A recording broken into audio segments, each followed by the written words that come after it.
Parents et amis, avec Gilles Parent.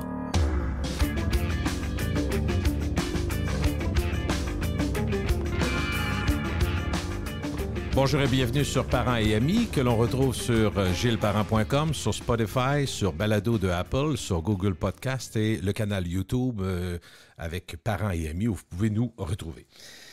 Mon invité a une formation multiple. Il a étudié en droit puis complété son barreau. Il a également ajouté à son coffre à outils un certificat en journalisme. Il a été entrepreneur pendant une dizaine d'années puis a bifurqué vers les médias et le journalisme. Depuis 2017, il consacre son temps à analyser, comprendre les politiques publiques à titre de consultant et travailleur autonome. Mais sa plus grande qualité, c'est d'être un gars d'ici, un gars de Charlesbourg. Bonjour Patrick Derry, comment ça va? Salut Gilles, ça va bien? Merci pour la présentation. Charlesbourg est toujours tatoué sur mon cœur. Bien, j'espère. Il y a beaucoup à dire sur Charlesbourg, mais on va parler plus du système de santé, où il y a beaucoup à dire aussi, effectivement. On a l'impression, Patrick, que depuis 40 ans que le système de santé au Québec vacille. C'est peut-être le gag le plus fréquent entre amis. On se dit, chacun des nouveaux gouvernements arrive, là, on va changer ça, nouveau ministre, tout ça. Puis finalement, on se dit, mais voyons, si on est capable d'aller sur la Lune, pourquoi on n'arrive pas à faire mieux? Ah mon Dieu, c'est une grosse question, mais oui, c'est une blague récurrente, mais en même temps, c'est pas une blague, hein. Écoute, moi, j'ai une manchette que je garde affichée sur mon profil Twitter et Facebook. Le titre, c'est Hôpitaux. Québec met de l'ordre dans les urgences. Aucun malade ne pourra y rester plus de 48 heures. Et je te laisse deviner la date. Il y a beaucoup des auditeurs qui étaient pas nés. C'était le 11 mars 1980, donc ça fait presque 42 ans maintenant. Et à ce moment-là, c'était déjà une préoccupation, donc ça datait d'un certain temps. Pour répondre à ta question, écoute, la question très courte, là, c'est qu'on a un système hyper centralisé, très bureaucratique qui marche en mode top-down, alors que les systèmes plus performants, ils ont tendance à être plus un peu décentralisés. Ils font place à l'entrepreneuriat tout en assurant une couverture universelle, là, ce qui est absolument essentiel. Puis évidemment, tu as toutes sortes de mécanismes dans les systèmes qui incitent les hôpitaux à faire mieux, mais au Québec puis au Canada, on a beaucoup résisté à faire ce genre de changement-là, ce qui fait qu'on a creusé l'écart avec les autres pays. Chaque gouvernement, finalement, finit par réformer, changer, promettre surtout de réformer, changer, d'améliorer, de restructurer. Mais on se rend compte avec la crise de la COVID, je vais mettre ça un peu gros, mais on a l'impression que quand il y a quelques dizaines d'admissions, tout est sur le bord de péter. Fait qu'on se dit, c'est un peu ça qui nous comme citoyens qui ne comprenons pas le système, qui ne vont pas analyser comme toi, Patrick, on se dit, mais voyons, c'est donc bien fragile, on est tout le temps sur le bord du précipice. C'est sûr qu'au Québec, on a un problème en particulier. Bon, évidemment, il y a plein de systèmes de santé plus performants que nous qui ont été submergés aussi et qui ont vu leur capacité testée à ses limites, notamment en Europe. Ceci dit, au Québec, au Canada en général d'ailleurs, on a d'autres problèmes, c'est-à-dire qu'on a moins de ressources, hein. En partant, on a moins de médecins. Le Canada, de façon générale, a moins de médecins que la plupart des autres pays développés, les autres pays riches. Mm-hmm. Le Québec, à l'intérieur du Canada, a marginalement plus de médecins, mais c'est pas assez pour faire une différence, puis on les utilise moins bien, les médecins, pour toutes sortes de raisons. Là, on leur impose des activités dans les hôpitaux.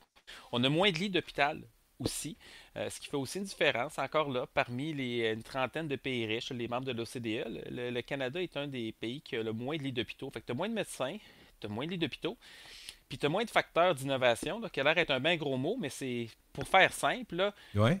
au Canada et au Québec, là, le gouvernement gère à peu près tout le système de santé au complet à partir du ministère de la Santé, puis gère les hôpitaux aussi. En Europe, tu as des systèmes universels partout, mais à l'intérieur de ces systèmes-là, tu as une diversité de fournisseurs. Des fois, c'est des hôpitaux qui sont gérés par l'État, des fois, c'est géré par des organismes à but non lucratif, des fois, c'est des entreprises privées à but lucratif et même des multinationales, mais ils sont dans le système. Fait que pour le patient, ça fait pas de différence. Il n'y a pas de coût additionnel parce que tu t'en vas dans un hôpital privé. Là. C'est un peu comme avec les CHSLD conventionnés privés qui sont à l'intérieur du réseau public, qui coûtent la même chose à l'État et même un petit peu moins cher en bout de ligne, mais qui offrent les mêmes soins. Puis là, je te parle le privé conventionné, des privés non conventionnés là, qui sont un problème. Mais tout ça pour dire que quand tu as une diversité de fournisseurs, tu arrives à quelque chose de différent, puis il n'y a pas de systèmes qui sont parfaits, là. Mais non. Mais sauf que tu as des solutions différentes qui rentrent dans le système, puis à un moment donné, il y a quelqu'un qui dit « Hey, ils sont capables de faire ça, eux autres, on n'est pas plus cons, on va l'essayer nous autres aussi. » Sauf que quand tout ça, tout est décidé dans un cabinet au ministère de la Santé, ben, l'innovation, ça se prépare pas autour d'un bureau.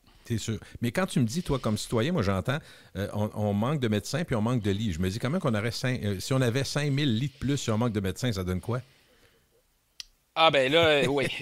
Les médecins, c'est une partie du problème. Les infirmières aussi. Tu as plusieurs composantes dans le Oui, système ben de oui. santé. On a beaucoup d'infirmières qui travaillent à temps partiel. On a un système qui est super bureaucratique avec beaucoup de formulaires puis de règles à respecter. C'est pas très flexible. Quand tu compares à l'Ontario, évidemment, ils ont plus d'infirmières qui travaillent. Ils ont moins d'infirmières en tout, mais plus qui travaillent à temps plein. Fait que c'est la façon d'utiliser le personnel, c'est ça aussi. Oui. Puis après ça, tu sais, il y a d'autres choses que tu peux faire pour augmenter enlever des barrières aux soins. Tu sais, un exemple qui est bien nono, là, si tu veux avoir une radiographie, ton chiro peut te la prescrire. Mettons, c'est quelque chose qui est musculo-squelettique. Oui. Mais sauf que si le chiro te la prescrit, c'est pas couvert par la régie de l'assurance maladie. Fait qu'est-ce que le patient va faire? Il va aller voir le médecin pour que ça soit gratuit. Le médecin va dire: Ah, OK, parfait, voici ta prescription. Puis là, il va retourner faire sa radio puis aller au chiro. Pendant ce temps-là, le médecin, il a pris du temps pour faire quelque chose que le chiro aurait pu faire lui-même, puis qu'il va finir par faire à sa place. Il a payé une consultation pour le médecin, l'État va quand même rembourser. Fait que là, on a occupé le médecin pour rien. Puis il y a des actes comme ça que les pharmaciens, les infirmières praticiennes, les infirmières aussi font, que au Québec, on est un peu plus restrictif et ça doit passer par le médecin. Fait que tu crées tout un goulot d'étranglement, fait que ça empire encore le problème. Puis à un moment donné, tu as des doubles emplois qui pourraient être évités. Fait que c'est sûr que tu enlèves ça, ça libérerait des bras pour aller ailleurs. Dans le fond, Patrick, comme le système de santé était déjà mal en point, chambranlant, bancal, avant même la crise qui arrive, la pandémie qui s'étire, c'est la pire nouvelle pour le gouvernement du Québec. Absolument, absolument. Puis moi, d'ailleurs, c'est ça qui m'a interpellé, puis c'est ça qui m'a Oui, inquiété. ben Parce oui. que moi, je regardais, tu sais, comment ça se passait, c'est-à-dire de façon générale, pas super bien avant la pandémie. Tu sais, juste pour resituer un petit peu, là, il y a des Oui. comparaisons qui reviennent régulièrement là, entre une douzaine de pays comparables, dont la France, l'Angleterre, les États-Unis, le Canada, la Nouvelle-Zélande, l'Allemagne, la Suède, la Norvège. Oui. J'en oublie peut-être un ou deux, là. Et ils regardent différents indicateurs de qualité des soins, puis aussi l'accès aux soins. Puis moi, c'est celui qui m'intéresse le plus. Si tu regardes euh, l'accès à un médecin le jour même, ou si tu regardes l'accès à un spécialiste, l'accès à un médecin spécialiste, l'accès à une chirurgie non urgente ou le temps d'attente aux urgences, c'est des indicateurs pour lesquels le Canada est toujours dernier ou avant-dernier. Puis OK. quand tu regardes à l'intérieur du pays, le Québec est généralement dernier ou avant-dernier à l'intérieur du pays. Fait que pour ce qui est de l'accès, on est vraiment, mais vraiment pas bon. Et c'est ce que tout le monde dit d'ailleurs. Un coup, tu es rentré dans le système, habituellement, tu es bien soigné. C'est ça que tout le monde dit. Ouais, mais c'est ça. Sauf qu'à un moment donné, ben, tu sais, il y a quand même des limites aussi. Oui. Quand à un moment donné, le système est débordé, comme présentement, là, où à un moment donné, il manque tellement de personnel. Et moi, je reçois des témoignages de gens sur le terrain qui disent à un moment donné, on fait ce qu'on peut, mais c'est sûr que l'état d'un patient qui a la COVID peut changer très, très vite. Si on n'est pas là au bon moment, il peut se dégrader, puis ça peut être vraiment problématique. Mais tout ça pour dire que notre moins grande capacité de soins, notre moins grande capacité à réagir vite aussi. Moi, c'est ça qui m'avait interpellé au départ parce que je regardais ce qui se passait ailleurs. Puis tu sais, des épidémies, il y en avait eu avant. Tu sais, il y avait eu le SRAS Ben qui oui. avait fait quelques dizaines de morts à Toronto. C'est pas rien, mais je veux dire, ça n'avait pas empêché le pays de fonctionner. Mais quand à un moment donné, puis Ebola, par exemple, était resté en Afrique. Tu sais, il n'avait pas traversé ici. Quand la COVID est arrivée au début, bon, OK, c'est peut-être encore un virus qui arrive de l'Asie parce que les populations sont plus tassées, puis les conditions ne sont pas nécessairement les mêmes. Là, quand j'ai compris que ça allait traverser, puis ça avait traversé en Europe, j'ai dit, oh boy, là, on risque vraiment de manger une volée parce que en temps normal, on est moins bon quand ça va bien. Si ça se met à aller vraiment mal, il n'y a aucune raison pour laquelle on va devenir super performant. Et là, je ne savais pas exactement où le problème arriverait, mais j'ai commencé à m'inquiéter. Puis c'est la raison pour laquelle j'ai commencé à documenter ce qui se passait, puis j'ai voulu comprendre. C'est faire des Ouais. graphiques pour montrer que ça te monte plus vite au Québec ou ailleurs, puis après ça, regarder l'évolution des cas, des hospitalisations, puis des morts. Et c'était écrit dans le ciel qu'on allait avoir des problèmes, et malheureusement, c'est ce qui est arrivé. Une des choses qu'on entend le plus depuis longtemps, c'est que le système de santé, Patrick, au Québec, est un immense paquebot impossible à bouger. Ce qui est étonnant, c'est que ceux qui ont accès par un ami, par une connaissance, à un médecin ou une infirmière, tu leur poses la question, mais qu'est-ce qu'il faudrait faire pour que ça aille mieux? Finalement, tu as 4 personnes qui parlent et qui disent 5 choses différentes. Fait que là, on se dit, oh, OK, c'est pas si simple. Donc, selon l'œil du médecin, l'œil du type de médecin qui on parle, médecin généraliste ou spécialiste ou selon sa spécialité, selon l'infirmière ou le brancardier ou un autre qui travaille. Comprends-tu que là, on se dit, OK. Ça explique l'abysse dans lequel on est. Oui, c'est un très bon point parce que tous les gens qui sont à l'intérieur du système Oui, ont tendance à avoir une vue très, très partielle. Puis aussi, à un moment donné, ils ont une vue très concrète. Tu sais, mettons, je sais pas moi, on manque d'infirmières, ça en prendrait plus. oui. Ou les plateaux sont pas ouverts, fait qu'il faudrait les ouvrir. Moi, évidemment, je prends un pas de recul là-dessus. Puis là, je dis pas que j'ai toutes les bonnes réponses, là, mais c'est, il y a une analyse plus systémique à faire. Puis c'est une analyse qui regarde, en fait, c'est une grille économique un peu si on veut, mais ça regarde les incitations. Qu'est-ce qui fait que ça marche puis ça bloque? Puis qu'est-ce qui fait que, qu'est-ce qu'on pourrait faire? Puis un exemple simple, là, au Canada et au Québec, un patient, c'est une dépense pour un hôpital. Puis là, tu vas me dire, ben là, voyons, c'est une dépense tout le temps, un patient. Ouais, mais c'est une dépense pour le gouvernement, mais ça peut être un revenu pour un hôpital. Ici, les hôpitaux sont financés avec un budget global, tu sais, mettons, qui est ajusté pour l'inflation ou un peu plus, puis c'est souvent plus que l'inflation parce que ça monte vite, là, mais bref. Fait que donc, un hôpital, je dis n'importe quoi, va avoir un budget d'opération de 50 millions une année, puis l'année d'après, c'est 52 millions, puis après ça, c'est 54 millions. Mais ce budget-là, il est fixe. Si, demain matin, tu as 2000 patients de plus qui arrivent, l'hôpital, qu'est-ce qu'il y a? Il y a plus de dépenses, mais ses revenus ne bougent pas. Donc, il est dans le trouble. Il n'y a Oui. pas intérêt à être plus efficace. En Europe, à peu près partout, tu as une forme de financement à l'activité. Ce qui veut dire quoi, ça, c'est que les montants ne sont pas fixés pour les hôpitaux, sont rattachés à des patients. Fait qu'un hôpital qui attire plus de patients va attirer plus de financement. Fait que donc, l'hôpital a intérêt à avoir plus de patients, pas moins. Puis il y a aussi intérêt à optimiser ses pratiques pour être capable de faire mieux. Puis tu sais, ça, c'est une autre erreur qu'on fait. On a tendance à penser que une procédure, ça se traite tout le temps de la même façon, puis il n'y a pas Mhm. moyen de la faire évoluer, puis c'est pareil partout. Ben, c'est pas vrai. Il y a différentes façons, par exemple, de travailler un genou, puis la technologie, la façon d'opérer s'est améliorée depuis 40 ans, ce qui fait qu'on reste plus une semaine à l'hôpital, puis qu'on repart la même journée. Mais il y a des gains à faire comme ça, mais notre système ne les encourage pas.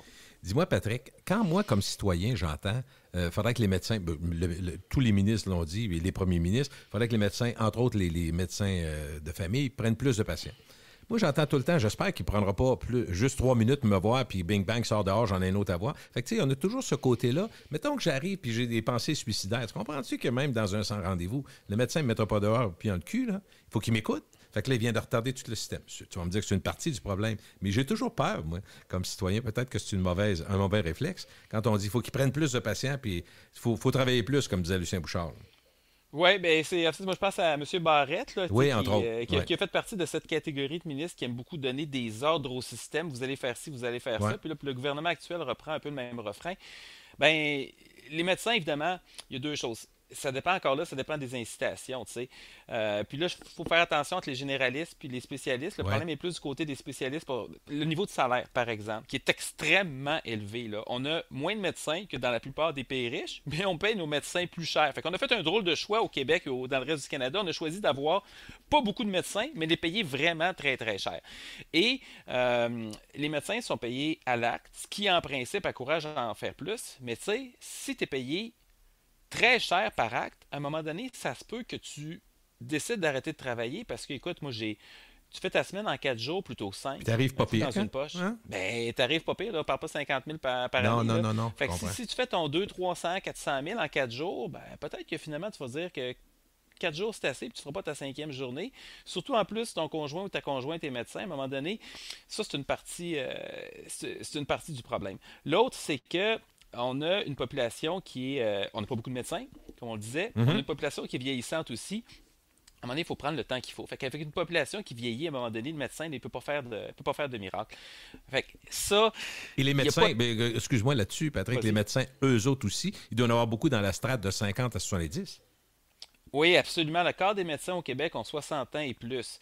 Et c'est ceux qui sont, mettons, début soixantaine, là, sont souvent les médecins, là, tu sais, c'est des médecins extrêmement expérimentés. Oui. Ils sont capables de voir plus de patients correctement que, mettons, un nouveau médecin qui commence sa pratique, puis tu sais, qu'est-ce que tu veux, c'est extrêmement compliqué, là. Oui. La médecine, c'est compliqué, là. En tout cas, c'est à la fois une science et un art, ou une autre comparaison, c'est un peu une technique, mais d'une complexité extrême, avec énormément de cas. Puis la médecine de famille, là, ça ratisse extrêmement large, puis c'est de plus en plus complexe.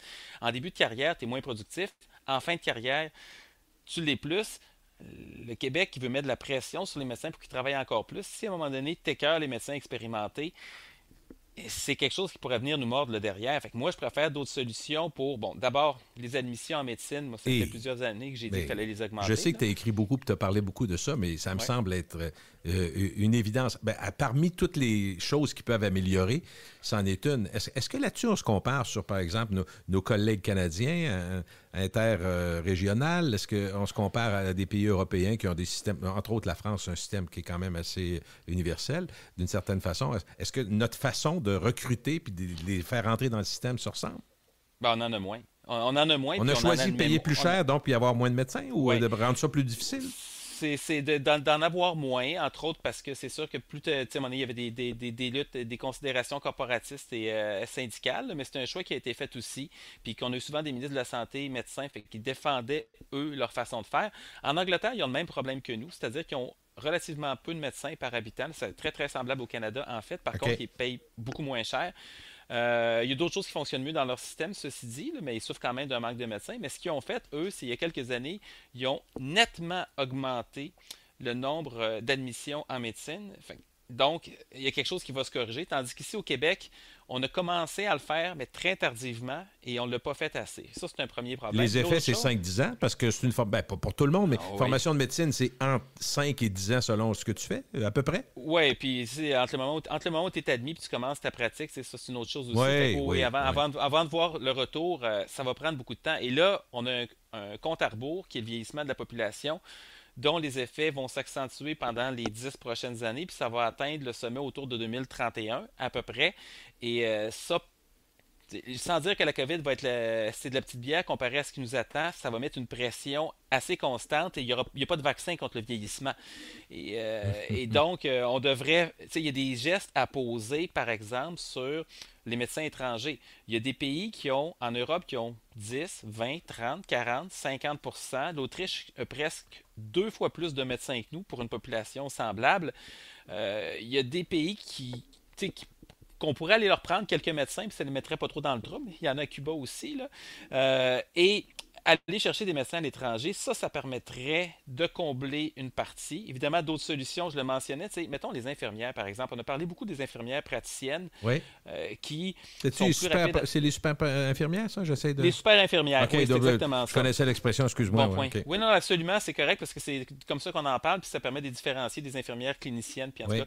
Fait que les super infirmières, c'est des infirmières qui ont une maîtrise, qui sont capables de voir une majorité de cas qu'un médecin de famille va voir dans sa journée. Là. C'est des trucs bénins puis relativement pas complexes. Oui. Puis les infirmières, ils s'embarqueront pas sur quelque chose qu'ils connaissent pas. Puis ça, c'est quelque chose qui a été prouvé, démontré, puis il y en a ailleurs. D'ailleurs, ça fait longtemps que ça existe. Ça fait Genre une cinquantaine d'années. lacération, 7-8 points de de suture, pardon. C'est le genre de choses qu'ils peuvent faire. Ben, Il y a- pas il y a- qu'eux, pas qu'elles non plus. Non, c'est ça. Il y a plein de choses qu'elles peuvent faire, les infirmières praticiennes, mais au Québec, on les a traités comme des mineurs pendant très longtemps. Et ce que ça fait, c'est qu'on en a beaucoup moins que l'Ontario. Là, j'ai pas les chiffres exacts en tête, mais de mémoire, c'est autour de 600-700 ici. Puis, tandis qu'en Ontario, on est aux environ de 3-4 000. Évidemment, ça ferait une différence, mais même des infirmières régulières, là, qu'elles soient bachelières ou qui a été formée, qui a fait une technique, Oui. euh, quand, par exemple, dans le nord du Québec, il n'y a presque pas de médecins.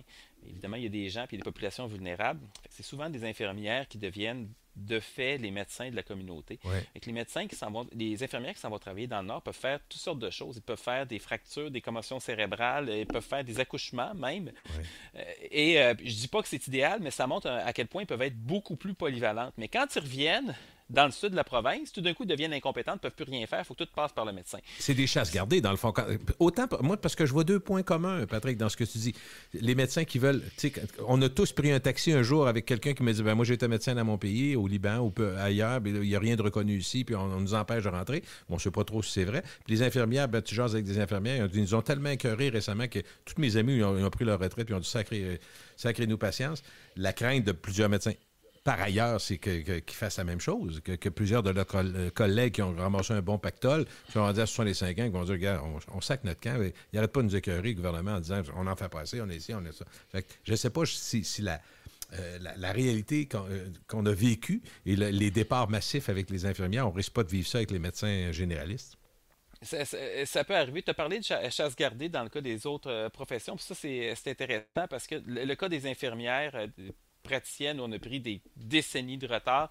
et puis même des infirmières régulières, des pharmaciens est assez patent. Mais ce qu'on disait pour les infirmières, c'est oui, mais mettons qu'à un moment donné, là, il y a une infirmière qui voit un cas, puis ça aurait dû être un médecin, puis là, il n'y a, pas le bon traitement, puis le patient meurt. Tu sais, là, on gère Ouais. toujours par l'exception. Ouais. Et moi, j'ai regardé ça à un moment donné, puis je vais faire la grâce des études, la recension des études, là, mais il y a énormément d'études qui ont recensé, documenté, puis ils ont regardé qu'est-ce que ça fait avoir une population traitée par des médecins puis des infirmières, des populations comparables, des gens qui ont des maladies chroniques, toutes sortes de choses comme ça. Puis en gros, la conclusion, c'est les infirmières, quand elles ne savent pas quoi faire, elles vont voir un médecin. Plein de cas bénins sont traitables et en bout de ligne, elles, ils ont plus de temps à passer avec les patients, puis c'est un bénéfice pour les maladies chroniques. Fait que, quand tu regardes ça d'un fou dans une poche, là, on ne devrait pas s'en passer. Mais il y a une forme de paternalisme de la part des corporations médicales qui sont très, très territoriales. C'est en train de s'améliorer, ceci dit, puis les jeunes ne sont pas dans cette optique-là, mais il faudrait qu'on embraye un peu plus vite. Et vois-tu, un exemple, mon fils me parlait parce que lui-même, il vient d'entrer en médecine, puis il était à Sherbrooke, dans le programme de Sherbrooke. Il disait qu'à Laval, il y avait une approche différente à cause de la pandémie cette année. Ils ont comme pris, je dis ça à peu près, je pense pas me tromper, la cotère de 33, si vous aviez ça, tous ceux qui avaient 33 et plus étaient admissibles. Puis ce qu'on faisait, c'est qu'on leur faisait passer une entrevue, Casper ou je ne sais pas trop quoi, puis bon, ça te permettait d'entrer. La résultante qui se sont rendus compte, c'est qu'il y a bien des gens qui ont, entre guillemets, en bon québécois, qui sont passés sa fesse à 33, mais qui ont une très bonne entrevue et qui ont été acceptés. Sauf que le programme est assez difficile.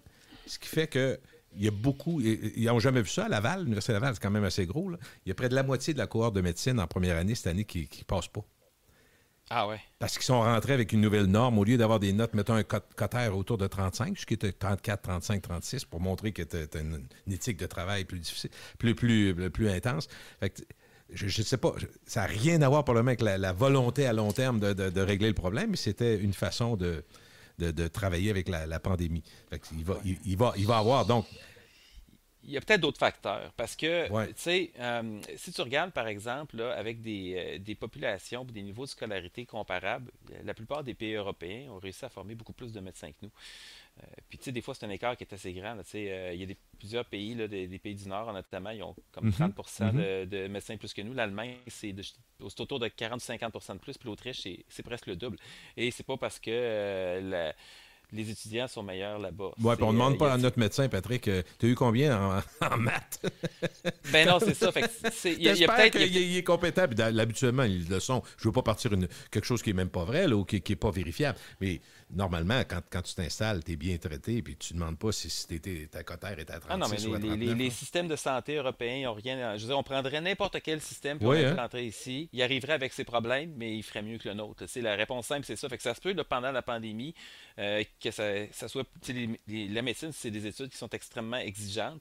C'est peut-être plus difficile pendant la pandémie. Il y a peut-être des choses à revoir sur le plan de la formation, mais quand tu prends un plan de recul, tu regardes ça, c'est clair qu'on serait capable d'en former plus. Et moi, c'est sûr que les universités n'ont pas une capacité infinie non plus parce que, à un moment donné, il y a une limite au nombre d'étudiants. Il faut être capable de leur offrir une Oui. formation.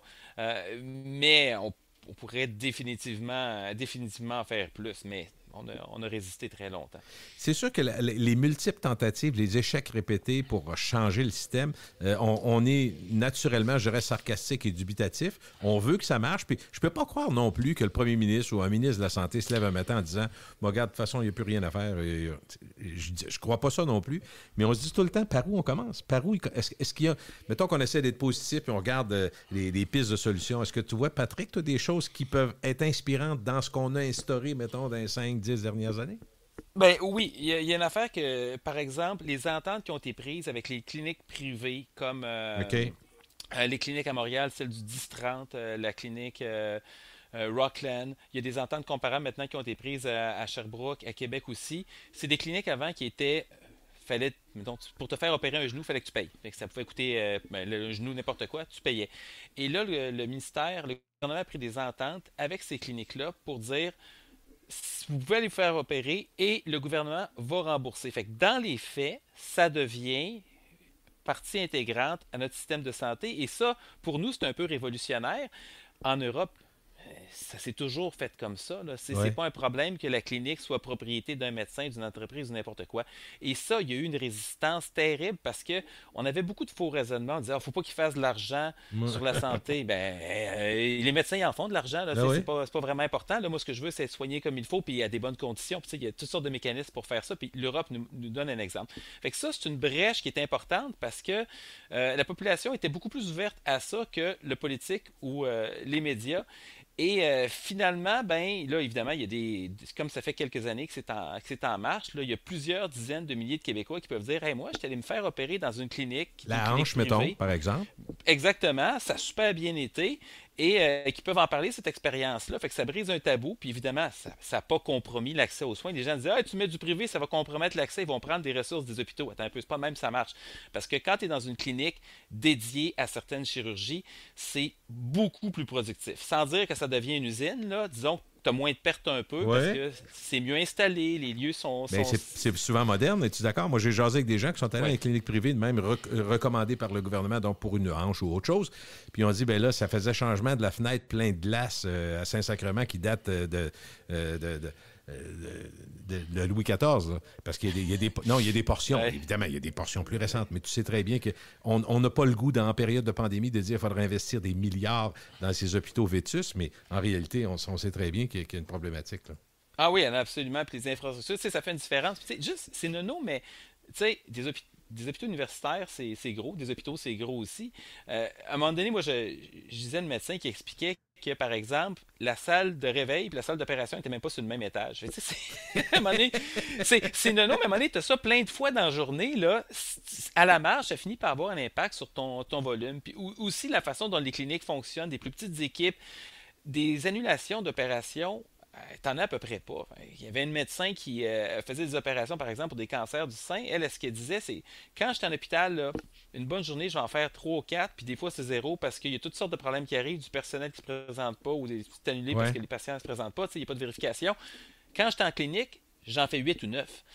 Fait qu'imagines-tu la Ouais, différence ouais. que ça fait pour le volume? Là, tu sais, ça, c'est énorme.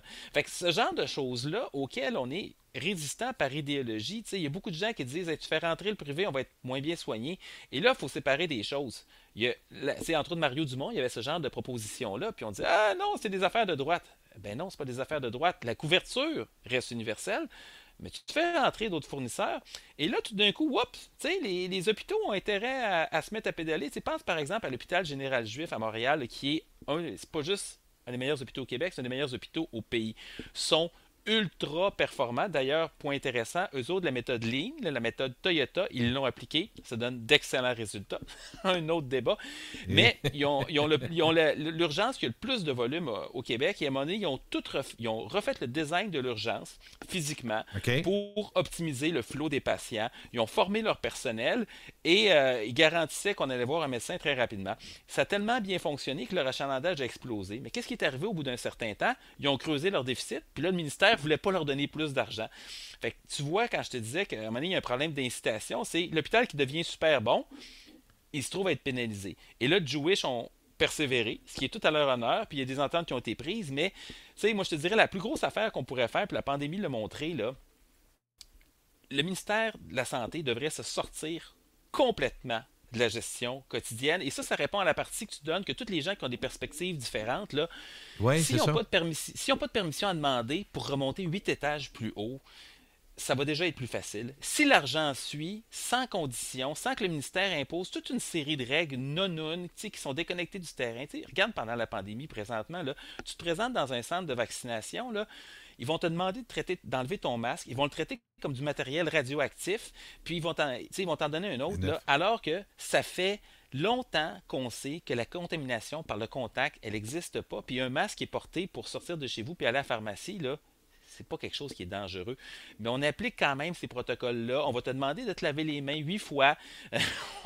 On frotte encore les poignées de porte puis les chaises. Tu sais, on le sait, tout le monde le sait que c'est du théâtre, mais en haut, au ministère, on dit que c'est encore comme ça qu'on fonctionne. Fait que c'est comme ça qu'on fonctionne. Fait qu'à un moment donné, t'enlèves ça.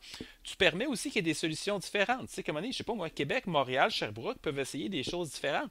Ça peut être. Il y a beaucoup de pays européens qui fonctionnent comme ça. C'est ça que ça veut dire un système décentralisé. Ça veut dire qu'à un moment donné, quelqu'un essaye quelque chose. Initiative. qui est différent. Puis tu sais, à Montréal, je ne sais pas si tu te rappelles, au printemps dernier, à un moment donné, quand il y a des centaines d'écoles qui ont fermé, entre autres à Québec, en Chaudière-Appalaches, l'Outaouais, parce que ça avait décollé solide. Tu sais, on disait que le Québec résistait aux variants. Là. Ben, le Québec et la troisième vague, le Québec résistait pas du tout. Mhm. Ça a explosé. Mais un endroit où ça n'a pas explosé, c'était Montréal. Et pourtant, le premier ministre avait dit au moins 2 fois dans des points de presse, tu sais, on s'attendait à ce que ça explose à Montréal, mais c'est pas arrivé.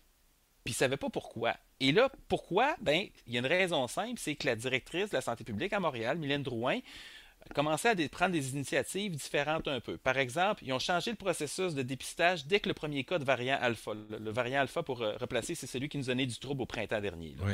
Et tu sais, ça avait descendu en janvier, février, puis ça remontait en mars. Ça, c'était le variant alpha. Et eux, dès que le premier cas est arrivé, ils ont changé le traçage. Après ça, qu'est-ce qu'ils ont fait aussi? Ils se sont mis à fermer des classes et même des écoles dès qu'il y avait un seul cas. Fait qu'ils ont été très agressifs parce qu'ils savaient que c'était plus contagieux. Puis la dernière affaire qu'ils ont faite, c'est qu'ils ont fait un projet pilote de vaccination où ils ont vacciné les parents et les profs. Et à ce moment-là, les parents et les profs n'étaient pas dans des catégories d'âge qui étaient admissibles à la vaccination parce qu'on vaccinait encore les personnes âgées puis les gens qui travaillaient dans le OK. système de santé. Mais à Montréal, qu'est-ce qu'on a fait? On a vacciné dans certains quartiers les parents et les profs. Puis qu'est-ce qu'on a fait? Une espèce de cordon sanitaire autour des écoles. Tout ça pour dire que quand tu regardes le résultat, à Montréal, ça a monté un peu, mais jamais au même niveau. Et pourquoi? Parce qu'il y a de l'initiative locale qui a été permise, puis même, je dirais, ils n'ont pas nécessairement demandé de permission. Non, ils je l'ont pense juste qu'ils fait. ont dû le faire par initiative personnelle, oui. Mais ça fait une différence. Et après ça, tu peux voir ce qui s'est passé, tu peux tirer des leçons de ça. Tandis que si c'est un système mur à mur, puis si on l'a vu à un moment donné, au premier été de la pandémie, ça c'est drôle, on commence à parler en termes d'années, là, c'est ridicule, mais en tout cas, à un moment donné, il y avait eu des discussions entre Québec et Montréal sur la place publique où Mme Drouin, qui est très posée de son état, avait interpellé le directeur de la santé publique, l'ex-directeur Horacio Arruda, pour dire, ben, des fois, il y a des réalités à Québec et à Montréal, tu sais, c'est un peu différent. Peut-être vous devriez venir nous voir. Puis elle s'était fait jeter sous le boss pardon, je veux dire à Québec, jeter sous la bus.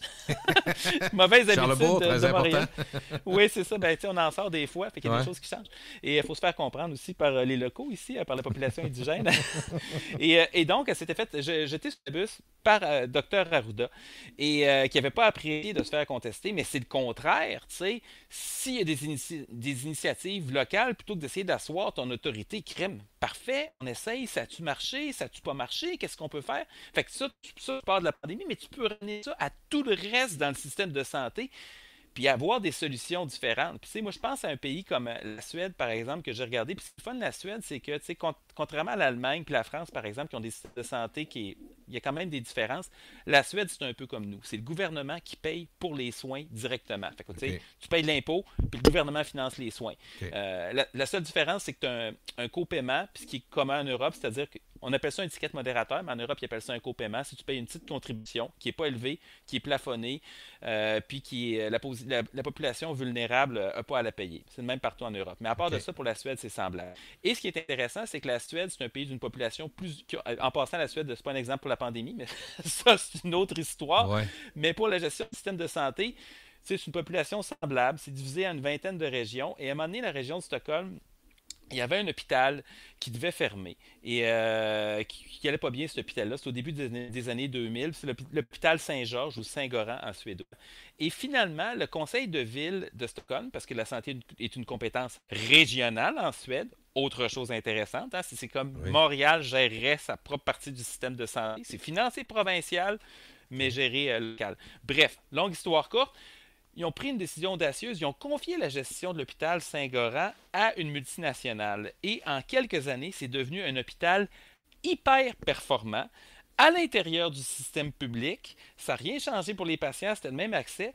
Puis en plus de ça, c'est devenu tellement bon que les syndicats qui au début étaient contre la privatisation de l'hôpital n'ont pas voulu retourner dans le giron public. Quand les syndicats nationaux ont dit « Hey, écoutez, on va retourner ça au gouvernement », ils ont dit « Non, non, non, non, nous autres, ça va beaucoup mieux, merci beaucoup, les patients, ça va bien, on est content, on a moins de roulement d'employés, on a les mêmes conditions de travail, puis en plus, on est super performant. Fait que c'est parfait, Wow. on va garder nos gestionnaires privés. Fait que ça c'est un exemple qui est intéressant, je Oui, trouve. Patrick, en plus, souvent, la façon la plus simple, souvent par les représentants gouvernementaux, de dire pourquoi ça ne marche pas. Ah, les syndicats, vous savez, c'est discutable. Les syndicats, c'est toujours non, ils ne veulent pas de changement. Fait que, entendre ça, c'est intéressant. Dans le fond, on ne peut pas croire que les syndicats, en 2022, sont tout le temps contre tout changement. C'est trop facile comme réponse. Non, c'est ça, mais il y a des craintes, puis ces craintes-là, évidemment, Oui, existent. ben Puis oui. ces débats-là, ils existent en Ben oui, Suède ben aussi. oui, Puis ben effectivement, oui. il y a de la résistance, puis il y a beaucoup d'idéologies en santé, puis qu'on dit est-ce que ça devrait être public ou privé, puis ainsi de suite. Mais ça, c'est une expérience qui est intéressante dans un pays qui nous ressemble. Puis à ce jour, l'hôpital Saint-Goran, c'est un des hôpitaux les plus performants au pays. Ils ont triplé le volume de patients qui ont à l'urgence. Et pour ce qui est des indicateurs de qualité, toutes sortes de palmarès qui se font d'ailleurs en Suède, c'est quelque chose qui serait intéressant aussi, là, des classements d'hôpitaux là, sur, je sais pas moi, les récidives de cancer, les réadmissions après un infarctus ou tout ce Mhm. genre d'indicateurs-là. Saint-Gorin est très très bon aussi. Fait que tu as du volume, puis tu as de la qualité, parce que tu as de l'entrepreneuriat à l'intérieur du système. Ça a absolument compromis l'accès, puisqu'il comme c'est un système où la majorité des hôpitaux sont gérés par l'État, ben, on est capable de voir la différence que ça fait quand tu rentres d'un petit peu d'innovation dans le système. Fait que ça, c'est un exemple qu'on pourrait reproduire ici. On dit souvent que quand il y a une crise, quand il y a un choc, peu importe dans notre vie personnelle ou pour une population, on ressort de là avec des bonnes idées où il y a des changements qui vont devenir plus permanents. Est-ce qu'on peut penser que la surchauffe, le chaos dans lequel le système de santé lié à la pandémie, la COVID-19, a été et est encore, a fait réaliser des choses qui peuvent amener de la permanence, des évidences qui vont permettre d'améliorer. C'est de l'espoir que je lance là, mais Oui, oui, oui. y en a-tu des choses qui ressortent forcées par la pandémie? Ben, tu sais, par exemple, moi, le salaire des préposés aux bénéficiaires, moi, j'étais un de ceux qui disait avant que ça n'avait aucun maudit bon sens pour quelque chose qui était aussi crucial, aussi difficile, aussi important de payer des salaires aussi bas. Fait que ça, c'est une des bonnes décisions OK. que le gouvernement OK. a prises très rapidement. Ça, il y aura Le une reste, pérennité. On comprend que ça va se continuer comme ça. Il va y avoir une meilleure échelle. oui, oui. Après ça, il y a d'autres choses, tu sais, c'est que le problème de.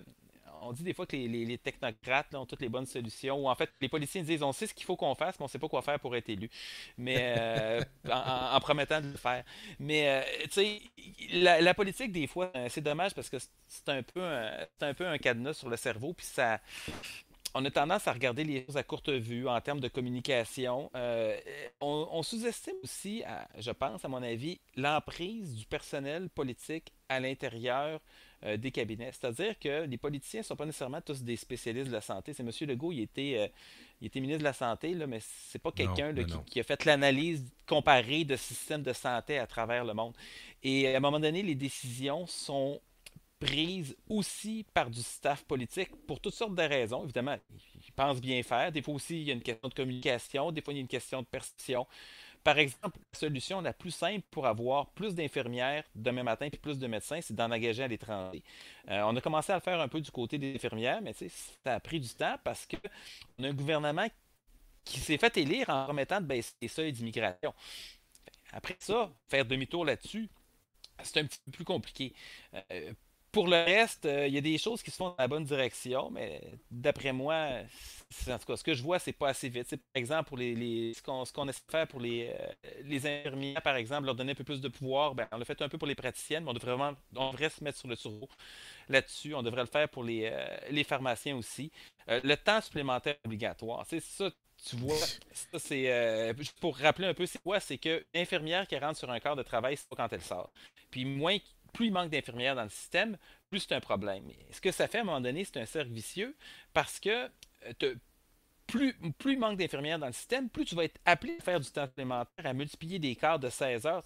Tu rentres le soir tu rentres à 4 heures, puis tu vas finir le lendemain matin à 8 heures. À un moment donné, ça tue. Et c'est la raison principale pour laquelle des infirmières ont décroché. Ouais. Maintenant, dans le réseau, la partie anglophone du système de santé, du temps supplémentaire, avant la pandémie, il n'y en a à peu près pas.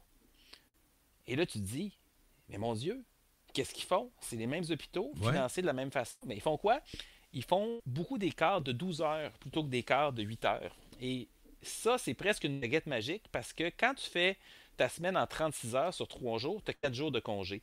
Si tu te fais demander de rentrer pour une quatrième journée, il va quand même t'en rester 3. tu vas être porté à le faire un petit peu Je plus. comprends. C'est nono, là, mais c'est ça. Et ça, moi, j'ai pas encore vu M. Dubé ou M. Legault arriver dans un point de presse et dire Hey, ça fait 20 ans qu'on parle de temps supplémentaire obligatoire. Il n'y en a pas dans les hôpitaux anglophones. On peut juste faire ce qu'ils font, même si c'est pas parfait, puis un coup qu'on va avoir réglé 80-90% du problème, on va faire le reste. Et par exemple, sur la gestion de l'ancienneté, c'est-à-dire que les quarts de jour et de nuit dans les hôpitaux anglophones et les quarts de fin de semaine se font en rotation. Tout le monde contribue tout au long de leur carrière. Il y a des gens d'ailleurs qui préfèrent travailler de nuit, fait que ça se fait naturellement. Ouais.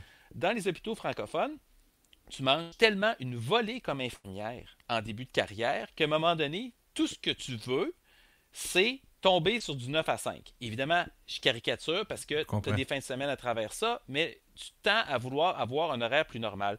Qu'est-ce que ça fait? Ça laisse la pression beaucoup plus élevée sur celles qui sont en début de carrière, qui a d'ailleurs un énorme décrochage même avant la pandémie, alors que si on répartissait le fardeau de façon un petit peu plus égale, ça serait quand même pas si pire pour les infirmières expérimentées. On garderait les jeunes, ça serait plus facile pour tout le monde. Et ça, c'est quelque chose qui serait facile à faire et pour une raison que je ne suis pas capable de t'expliquer, crime que c'est dur. Ben, les infirmières, quand elles sont allées dans le privé, là, ils ont dit exactement ce que tu viens de décrire là, d'une autre façon, mais c'était ça que ça voulait dire. Un horaire plus intelligent, souvent des meilleures conditions, puis pas de temps supplémentaire. On est heureux, on aime notre job. Heureux si c'est des infirmiers, mais tu comprends? C'était ça, la réalité. Là. Puis en même temps, comment on peut leur en vouloir d'éviter de faire des 16 heures et des 20 heures en ligne quand on est dans une société où, essentiellement, l'équilibre entre le loisir, le travail, la famille, la qualité de vie, tout ça est difficile, mais est un objectif pour bien du monde. Là.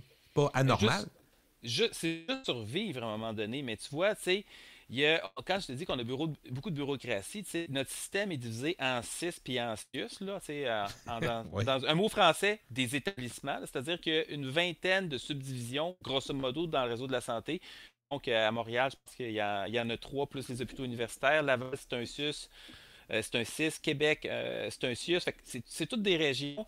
Il y a une division qui est bureaucratique, mais qui n'a pas énormément d'autonomie. Et les horaires sont faits au niveau régional. Ce qui fait que la personne qui fait l'horaire, là, parfois, n'a aucune maudite idée de ce qui se passe. Et là, on commence à tendre vers des horaires autogérés où les équipes de travail elles-mêmes, à l'intérieur des hôpitaux, s'arrangent entre elles. Il y a des projets qui ont commencé comme ça fonctionne super bien, mais pour tout ce genre de choses-là, la tête a de la misère à dire oui. Il y a vraiment une notion de contrôle et une culture à changer. Et moi, j'ai déjà dit en caricature qu'on devrait peut-être fermer le ministère de la Santé. Parce que des fois, on se demande vraiment à quoi il sert, à part d'être dans le chemin. C'est-à-dire que les députés, la législature, puis le gouvernement peuvent décider voici c'est quoi les grands paramètres. C'est, mettons, tel soin couvert, tel soin pas couvert. Les questions professionnelles. Qu'est-ce que peut faire un médecin, une infirmière, un pharmacien? Ce genre de choses-là. Comment on finance nos soins? Mais à partir du moment où, comment ça se passe dans un hôpital, je veux même pas le savoir. Écoute, la loi sur la santé, qui est une lecture de chevet formidable, c'est indiqué dedans la division, le nombre et le nom des départements que doivent avoir chacun des hôpitaux au Québec. Et là, tu dis ça, il y a 110 hôpitaux, quelque chose comme ça au Québec, là. Ils sont tous subdivisés pareil, plus ou moins, à part les hôpitaux universitaires.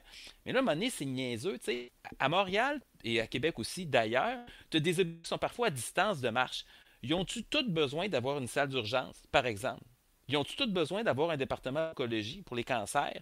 Où on pourrait pas dire, hey, regarde, là, à la place d'être toujours pogné sur une fin de chiffre, qu'à un moment donné, il reste juste un médecin, il y a 2 ambulances qui rentrent, on est dans le jus, on va avoir une plus grosse urgence à une place. Puis je sais pas moi, Jeffrey Hill, qui est pas loin de Saint-Sacrement. Oui, absolument. Ben, on va fermer. En fait, Jeffrey Hill, habituellement, son achalandage est plus bas parce que les gens ont tendance à l'oublier. Je sais pas si on le voit plus. C'est encore le cas aujourd'hui, mais moi, qui allais à l'époque pour ça. C'est pire parce qu'ils ont mis un édifice de personnes âgées sur le coin de Chemin Sainte-Foy et la côte Saint-Sacrement. On peut te dire qu'il faut vouloir pour le voir. Là. Bon, mais c'est ça, mais quand tu dis qu'à un moment donné, tu as des hôpitaux rapprochés comme ça, puis à Montréal, c'est la même chose, on est l'hôpital de Verdun, l'hôpital de la Salle, là, je dis, tu peux prendre une marche, tu te rentres d'un à l'autre, puis au centre-ville, c'est encore pire à certains endroits. Tu peux spécialiser des hôpitaux. Tous les hôpitaux n'ont pas besoin d'être faits pareil. Et à ce moment-là, tu vas avoir un hôpital où tu vas avoir plus de ressources dans un département pour les cancers, plus de ressources pour des urgences. il y a moyen de faire ce genre d'affaires-là. Et Patrick, juste là-dessus, la même idée, mais est-ce que ça aurait été pensable, parce que dans une discussion autour d'une bouteille de vin, à un moment donné, on a parlé de ça avec des amis, on se disait, est-ce que dès le départ, quand il y a eu des cas, parce que la réalité, c'est que le système est embourbé, aussitôt qu'on amène des cas de COVID qui passent finalement avant tout le monde, presque tout le temps, là, donc qui demandent énormément de ressources, je pense qu'on a tous compris ça, est-ce qu'il n'y aurait pas eu lieu, comme c'est le problème principal qui dérange tous les hôpitaux, d'avoir un endroit où on regroupe tous les cas de COVID? Parce qu'il y avait la moitié des bâtisses à Québec qui étaient vides.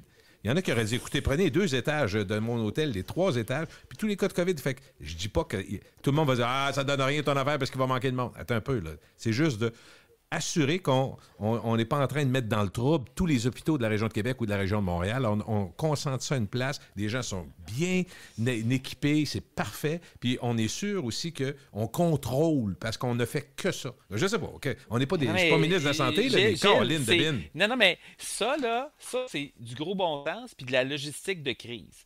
Puis c'est ce que Joanne Liu, une logisticienne de crise, a écrit en mars 2020. Oh!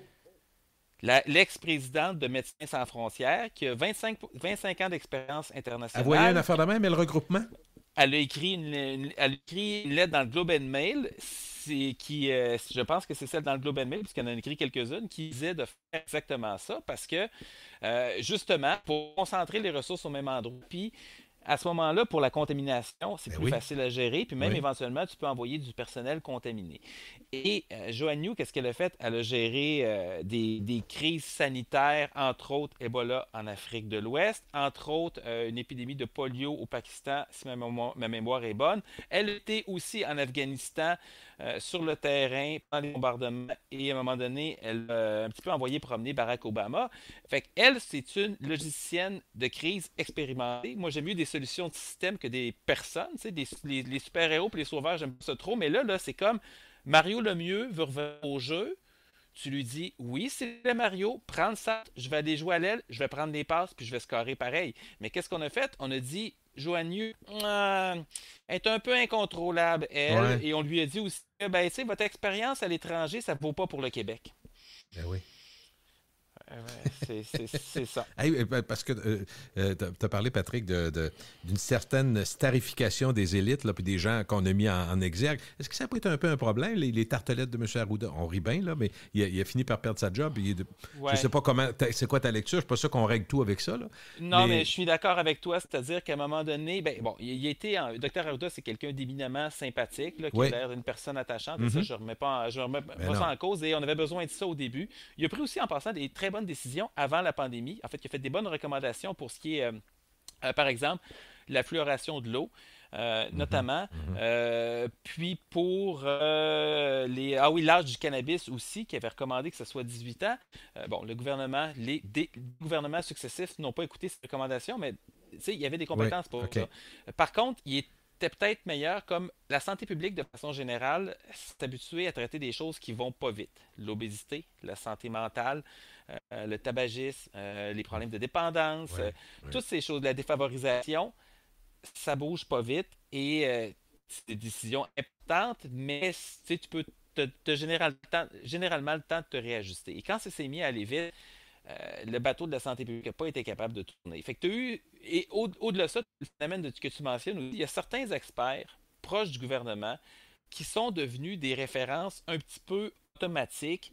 Et c'est quand tu as un article à écrire chaque jour, tu veux avoir quelqu'un qui est prêt à répondre au téléphone. Et en tournant toujours vers les mêmes personnes, la santé publique, c'est politisé, on le sait. L'INSPQ, c'est dans le giron gouvernemental, on le sait. Il y a des médecins aussi qui travaillent dans des hôpitaux qui sont proches du gouvernement pour toutes sortes de raisons, parce que sont pieds dans différents comités, c'est très institutionnel. On s'est beaucoup tourné vers ces experts-là qui ont eu énormément de visibilité. Et à mesure que la pandémie a avancé, qu'est-ce qu'on s'est rendu compte? Qu'il y avait un gouffre assez grand entre les experts du gouvernement, d'une part, qui avançaient toujours les pieds sur le frein, puis les experts qui étaient indépendants au gouvernement, qui disaient « Hey, les tests rapides, amenez ça, on va essayer ça. Les N95, amenez-les. La 3e dose, on va devancer. Le masque, écoute, le masque, au départ, là, on a traité le masque comme si c'était un traitement médical dangereux, à place de dire « On est mal pris, le feu est pris, on va ajouter un peu d'eau, ce sera peut-être pas parfait, mais crime, tout ce qu'on est capable de sauver, on va le faire. Et ça a été mortel. Et c'est encore un problème aujourd'hui, c'est-à-dire que Dr Arruda, on a vu Dr Boileau qui a succédé à Dr Arruda Ouais. à la santé publique, exactement le même discours. Les écoles, c'est sécuritaire, il n'y en a pas de problème. Il y a une quasi-unanimité dans la communauté scientifique à l'extérieur du gouvernement que la ventilation dans les écoles, c'est un problème. Et c'est tellement un problème que cet automne, on a eu 4 fois plus de cas dans les écoles en proportion que l'Ontario. Il y a quelque chose qui ne marche pas. On n'a pas eu 4 fois plus de cas partout au Québec. On n'a eu pas tout à fait le double. Mais dans les écoles, on a eu beaucoup plus. Puis en plus, pour chaque école touchée, on avait plus de cas par école. Autrement dit, quand un cas positif rentrait dans une école au Québec l'automne dernier, il contaminait plus de gens. C'est quoi la différence? L'Ontario a corrigé la ventilation dans plus de 70 000 classes. Au Québec, on a rajouté des échangeurs d'air dans 400 classes et on a rajouté des lecteurs de CO2 qui mesure la qualité de l'air sans changer absolument rien. Fait qu'on est capable de regarder la température pour dire, hey, c'est écrit sur le mur que ça va mal, c'est formidable, mais sauf que ça aide personne. Mais ça, c'est lamentable. Excusez-moi, là, mais c'est pas une question d'argent. Là. Ils dépensent à coups de milliards. Là. Il aurait été capable de. Puis si on dit, comme parent, moi, quand j'entends, ben écoutez, c'est pas compliqué, une fois ou deux par classe, ouvrez les fenêtres. Ben oui, à moins 17, on va ouvrir les fenêtres. Tu sais, il y a quelque chose d'illogique. On n'est pas l'été ici, puis on n'est pas à Cancun, là. Tu ne peux pas facilement, en pleine classe, avec des jeunes enfants de 8 ans, ouvrir la fenêtre pendant 10 minutes. Là. Il y a des écoles, de toute façon, il y a des écoles à Montréal qui n'ont pas de fenêtre. Il y a des classes qui n'ont pas de fenêtre. Puis il y a des écoles, il y a une école qui s'appelle Bunker, là, je veux dire, t'en as pas de fenêtre. Fait que, oui, c'est un immense problème. Et c'est un problème qui est, écoute, ça a été dénoncé la première fois à l'été 2020. Oui, ça fait un bout, c'est ça. Comment ça se fait que ça n'a pas été fait? Parce que on s'appuie sur les experts gouvernementaux qui sont, je dirais, un petit peu perdus dans leurs lacets, leurs études, puis des trucs de longue durée. Puis c'est pas nécessairement leur expertise. Puis tu sais, c'est beaucoup de gens qui préfèrent se tromper en ne faisant rien que de se tromper en faisant quelque chose. Puis moi, si je peux inviter une lecture à toi puis aux gens qui écoutent, là, un livre qui s'appelle The Premonition, qui a été écrit par Michael Lewis, qui est un journaliste qui a écrit The Big Short sur la crise financière, qui a donné un film aussi, puis Moneyball aussi, sur baseball. Là, bon, et lui, il a documenté ça, et ça explique aux États-Unis, il y a des parallèles à faire ce qui s'est passé, c'est-à-dire des gens qui voyaient le problème, qui ont voulu, qui avaient des idées, qui avaient le bon diagnostic, mais pour des considérations politiques, puis aussi parce que on n'aime pas ça du monde qui passe trop à l'intérieur de la machine. Et ben, c'est ça qu'on a eu ici. Fait que ça pour dire que les écoles, là, écoute, en août 2020, il y a un moment donné, il y a des médecins et d'autres experts qui avaient publié une lettre pour dire, écoutez, on est vraiment dans le trouble, ça marche pas, il faut s'occuper de la ventilation. Et moi, j'ai noté ce que M. Legault avait dit. Il a dit, ah non, le plan sur les écoles, là, il est complet, il est solide. Ben, ça fait 1 an et demi, tu sais, puis on l'a un petit peu échappé de ce côté-là. Ma dernière question, je ne veux pas abuser, mais on a fait un bon tour de piste. Je suis très heureux, Patrick. 2022, année électorale, autant en Ontario qu'au Québec. D'ailleurs, ça me fait rire parce que je trouve que M. Legault ne gagne pas de points en faisant une petite guerre de chiffres. Il y a moins de morts que l'Ontario, ils ne comptent pas leurs chiffres, ils ne comptent pas leurs morts. Ouais. C'est pas une affaire moi, je ne trouve pas ça élégant, si tu veux mon avis. Là. Est-ce qu'en année électorale, il y a des risques supplémentaires pour l'indépendance de la santé publique au Québec, mettons? En fait, la santé publique au Québec n'est pas indépendante dans le sens où... je pensais peut-être au directeur de la santé publique. Là, certains disent qu'il devrait être nommé par les confrères ou consoeurs au lieu d'être politique comme ça devrait être un comité d'experts qui est nommé par les 3/4 de l'Assemblée nationale, qui fait des recommandations publiques par écrit, séparées du gouvernement. Et après ça, le politique peut décider ce qu'il veut. Là. C'est ça, Mané. On est élu des politiciens pour nous gouverner. Mais au moins, on ferait la différence entre les deux. Mais moi, le plus gros danger que je vois, c'est on a un gouvernement. Puis là, moi, je suis. J'ai des réserves égales par rapport à tous les partis politiques. Okay? T'es pas apolitique, mais t'as pas un discours politique. Non, j'ai pas un discours politique. Puis, par transparence, par idéaliste, je suis allé travailler à l'opposition officielle pendant 4 mois et demi l'année passée. Puis bon, je recommencerai plus. Mais j'avais travaillé pour le Parti libéral, un parti pour lequel j'ai jamais voté, ce qui est quand même drôle. Là, mais bref, on m'avait donné l'occasion d'y aller. Puis je disais, je vais essayer. Puis finalement, bon, écoute, j'ai tourné la page à ça. Tout ça pour tu sens dire bien que tu es bien comme tu es là? T'aimes ton statut? Je suis très, très bien comme je suis là. Mais tout ça pour dire que moi, les bonnes idées peuvent venir de la CAQ, du Parti libéral, du Parti québécois, de Québec solidaire. Québec solidaire m'aurait appelé et m'aurait dit, écoute, veux-tu venir travailler avec nous? J'aurais probablement dit vous aussi. Là, on a quand même, peu importe la couleur, on a un gouvernement qui est populiste. C'est-à-dire que c'est un gouvernement qui dépense énormément en sondage, plus que n'importe quel autre gouvernement au pays, qui agit beaucoup en fonction de trucs émotifs dans la population. Puis là, on peut être d'accord ou pas avec les mesures, mais on appuie sur des boutons qui sont généralement populaires. Et un exemple un peu caricatural, c'est le ministre des Finances là, qui a été ministre délégué au Nordique récemment, qui est une diversion. Puis je te dis, là, moi, j'ai des nostalgies de matchs avec Mats Sundin, Joe Sakic puis Valérie Kamensky. Là, j'ai encore tout ça en tête. Mais à un moment donné, c'est plus ça, c'est ce genre de manœuvre de diversion. Évidemment, là, M. Legault qui a commencé par dire que les chiffres étaient difficilement comparables.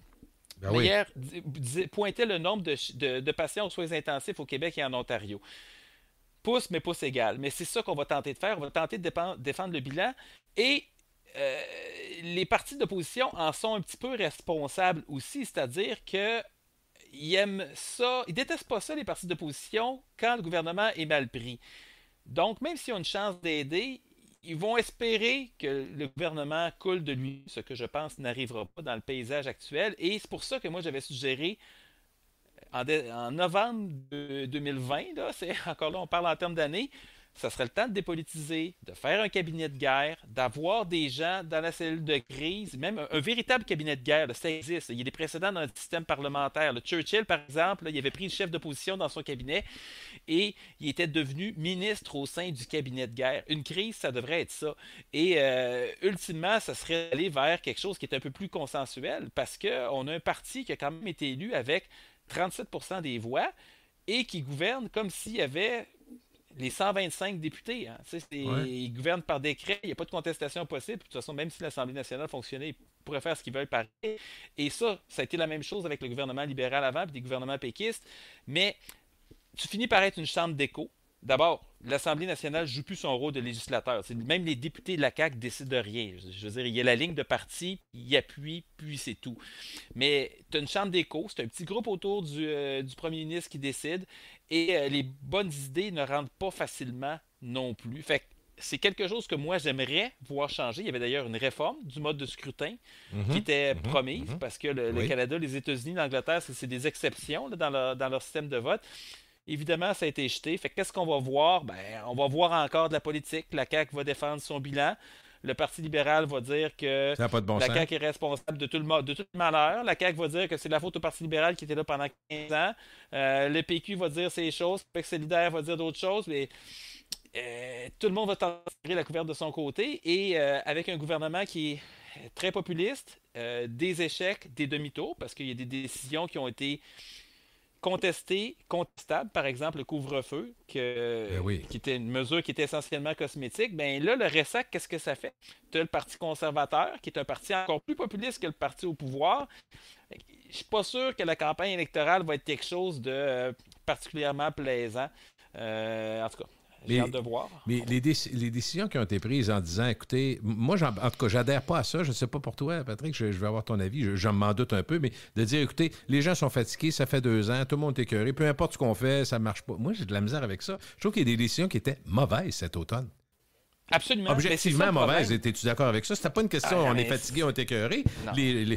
C'est vrai que les Québécois ont fait beaucoup d'efforts, mais en même temps, je peux pas blâmer des gens qui disent, moi, mes 2 amis sont en Floride, tout est ouvert là-bas, en France, où ils ont des problèmes, oui, mais c'est ouvert, les gens peuvent vivre pareil, parce que la vie, tu sais, moi, si j'avais 87 ans, je dirais, viennent de m'enlever 2 ans de ma vie, mais aussitôt qu'il y a un cas dans mon affaire, ils m'embarquent pendant 3 jours. Tu sais, il y a un équilibre là-dedans.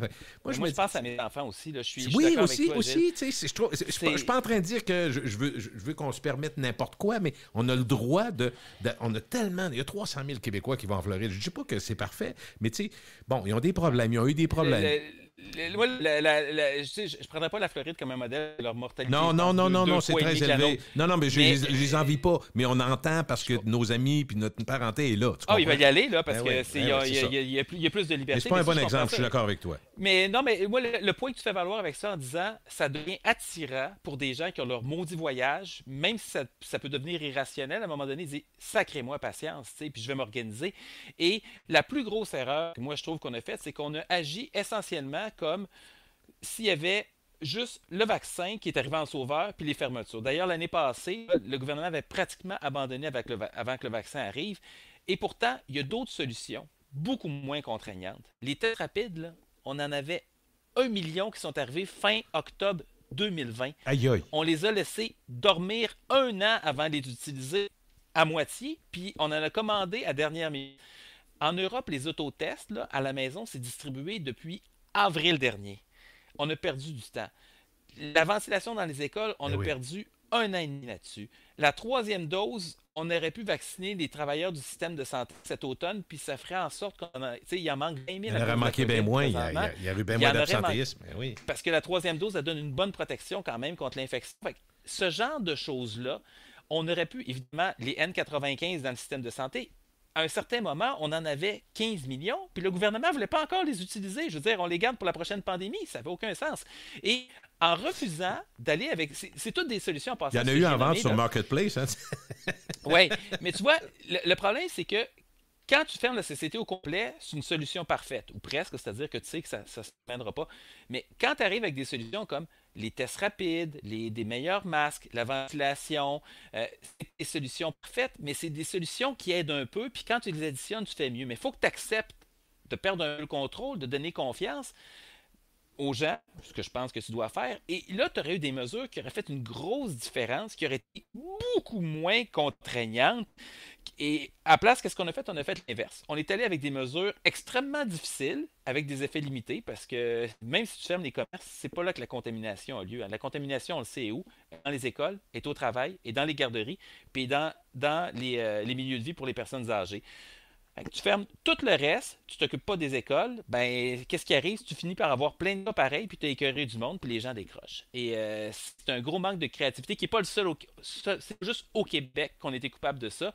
Mais je te dirais qu'au Québec, on a coché pas mal toutes les cases. Parce que les écoles, comme tu dis, juste la ventilation, les autotests, puis les fermetures à un moment opportun, quand tout a été fait, ça aurait évité, on le sait que ça aurait évité beaucoup Ben, de tu sais, propagation. les écoles, par exemple, là, on va les garder.